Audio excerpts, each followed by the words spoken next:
Rail users' satisfaction with train services is up by 7% in the past decade, while fares have risen 54%, more than double the rate of inflation, a survey by consumer watchdog which suggests. Passenger satisfaction over how rail companies handle delays has also improved, by 4% over the same period, the research found. The rail companies said customer satisfaction was up significantly, but which said its findings showed an unacceptably slow pace of change. But the rail companies said customer satisfaction was up significantly, which has tracked customers' satisfaction with value for money of rail services between spring 2006 and autumn 2015 using the National Rail Passenger Survey.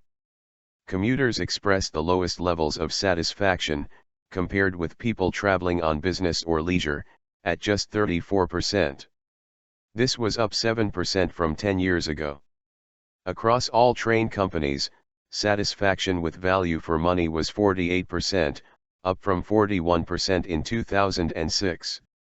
While some individual operators saw improvements, for example Abellio Greater Anglia, which saw satisfaction levels rise from 28% to 42%, others saw little improvement. Northern Rail was the only operator which saw customer satisfaction with value for money go down over the decade, from 61% in 2006 to 58% in 2015. Little value. The operators which scored under 50% were Southern, Southeastern, Southwest Trains, C2C and Abellio Greater Anglia. Grand Central, which operates East Coast mainline services from London King's Cross to Sunderland, and Bradford Interchange, scored the highest with 76%. Some train companies showed an improvement in passenger satisfaction with how delays were dealt with, however, nationally the figure was up only 4% from 35% in 2006 to 39% in 2015. The figures came against a backdrop of rail fare prices over the same period increasing by 54%, more than double the rate of overall inflation, based on the annual Consumer Prices Index from 2006 to 2015, which said. Its executive director, Richard Lloyd, said, despite repeated claims that the railways are improving, passengers say that rail travel offers little more value for money than a decade ago.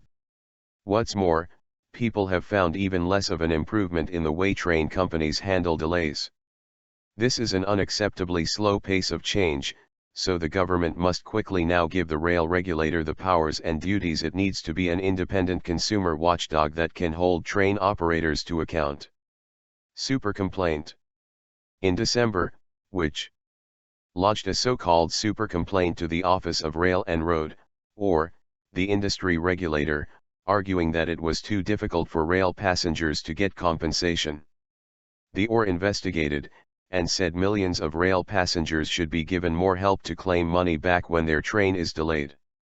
It said 80% of passengers did not claim compensation, and called for clearer forms, a national publicity campaign, and better staff training, to encourage claims.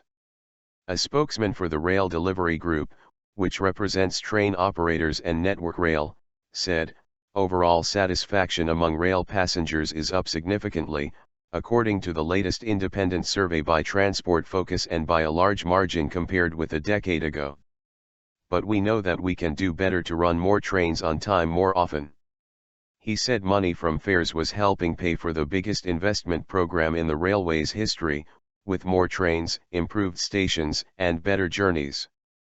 A Department for Transport spokeswoman said the government had put an end to inflation-busting fare rises and was spending more than £38 billion to improve the rail network.